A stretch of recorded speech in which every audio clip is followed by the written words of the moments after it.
बिगाड़ा काम बिगाड़ा। तीन बहुओं के रवैये से सासू माँ बहुत परेशान थी। दरअसल बात ये थी कि तीनों बहुओं में किसी बात को लेकर अनबन हो गई थी। तब से ही तीनों एक दूसरे से मुंह फुलाए रहती थी। ना कोई सीधे मुंह किसी से बात करती, ना किसी का कहना मानती। पड़ोसी भी इस बात को जानते थे और जाने कैसे कैसे बातें भी करते। इसीलिए सासू माँ ने तीनों बहुओं को तुरंत अपने कमरे में बुलाया। मैं कई दिनों से देख रही हूँ, तुम तीनों अलग अलग सारे काम कर रही हो। ये सब नहीं चलेगा, तीनों को मिलकर ही काम करना पड़ेगा। सास की बात सुनकर एकदम से बड़ी बहू बोल उठती है। नहीं मम्मी जी, मैं इन दोनों के साथ कुछ नहीं कर सकती। मैं इस घर की बड़ी बहू हूँ, फिर भी ये मेरा कहना बिल्कुल भी नहीं मानती। अरे जेठानी जी, जानबूझकर मुझे डबल काम करवाती है आप, और छोटी मुझसे टेढ़े मुंह ही बात करती है। इन दोनों के बीच हमेशा सैंडविच बन जाती है मेरी, और मैं हमेशा आलू की तरह बीच में मसली जाती हूँ। मम्मी जी, इन दोनों को लगता है कि मैं छोटी हूँ तो इनके पैरों तले दब जाऊंगी, लेकिन नहीं, मेरा भी उतना ही अधिकार है जितना इन दोनों का है। बड़ी आई दोनों मेरी चुगली करने के लिए, मुझे क्या कम समझ रखा है। तीनों बहू एक दूसरे से बहस करने लगती है और सास दोबारा ये देखकर टेंशन में आ जाती है और सबसे कहती है, चुप हो जाओ, अब से तुम तीनों सारे काम एक साथ करोगी। आंख बंद करके एक दूसरे की बात सुनोगी। तुम तीनों इस बात को गांठ बांध लो, वरना अगली छुट्टियों में तुम्हारा अपना मायके जाना कैंसिल। सास की बातें सुनकर डर के मारे तीनों हामी भर देती है। जी मम्मी जी, मैं समझ गई। हाँ मम्मी जी, जैसा आप कहें, आप जो कहेंगे मैं वही करूंगी। तीनों बहू सास की बात को गांठ बांध लेती है और वादा करती है कि अब से सारे काम वो तीनों एक साथ मिलकर ही करेंगी। ये सब देखकर सास खुश हो जाती है और वहाँ से चली जाती है। नीचे जाकर वो देखती है कि घर में शर्मा जी आए हुए होते हैं।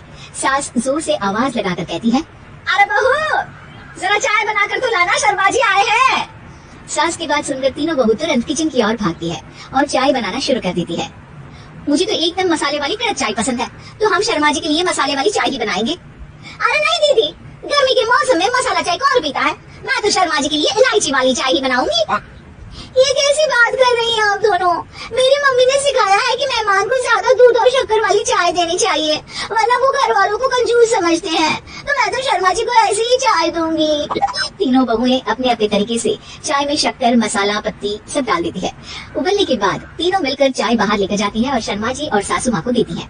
चाय पीने के बाद शर्मा जी सासू माँ को देखकर शर्मा जाते हैं और शर्मिंदा महसूस करते हैं कि आखिर उन्होंने चाय पीने के लिए हामी क्यों भरी। सासू माँ भी चाय पीना शुरू करती है और कहती है, अरे बहू, ये कैसी चाय बनाई है? चाय है या मीठे दूध की बासुंदी? चाय अच्छी नहीं लगी क्या? कोई बात नहीं, हम पराठा बनाकर लाते हैं। चलो चलो ना। हाँ चलो, हाँ आती हूँ मैं भी। नहीं नहीं, मेरा पेट चाय नहीं चौपट कर दिया वही काफी है, पराठे से पोपट नहीं करवाना। मैं तो चलता हूँ। शर्मा जी चुपचाप पतली गली से निकल जाते हैं। अगले दिन सास बहुओं से कहती है, अरे बहू, जाओ जाके ऊपर के गेस्ट हाउस की सफाई कर दो। कल हमारे यहाँ मेरे दूर के रिश्तेदार आने वाले हैं, तो पूरे कमरे को चमका देना, समझी? तीनों बहू सास की बात को मानकर ऊपर सफाई करने चली जाती है और तीनों कमरे की सफाई चालू कर देती है। बड़ी बहू मकड़ी के जाले साफ करती है, तो बीच वाली झाड़ू लगाना और छोटी वाली सर्फ डालकर जमीन धोना शुरू कर देती है। अरे दीदी, जेठानी जी, अभी मैंने पूरी फर्श धोई और अब फिर से धूल नीचे गिरा रही है। और मछली जेठानी जी, आप बिना झाड़ू की धूल यहाँ छटक रही है। अरे तीनों को साफ करना है, एक साथ सफाई करते हैं ना। अरे वही तो, हम साथ साथ हैं, घर साफ साफ है। तीनों बहू ऐसे ही काम में उलझ जाती है और 2 घंटे तक एक ही कमरे की सफाई करती रहती है। बहुत देर से अपनी बहुओं को ना देखने के कारण सास ऊपर कमरे में उन्हें देखने जाती है, लेकिन कमरे में घुसते ही वो गीली फर्श पर फिसलने के कारण नीचे गिर जाती है। ओरी मोरी मैया, हड्डी मरोड़ के रख दी है। हाय, मेरी तो कमर ही टूट गई रे। तीनों बहुएं सास को उठाती है और बिस्तर पर सुला देती है। अरे मेरे हाथ पैर दर्द कर रहे हैं, दबा दो, आराम मिलेगा। हाँ जी माँ जी। अरे जी माँ जी, जी माँ जी।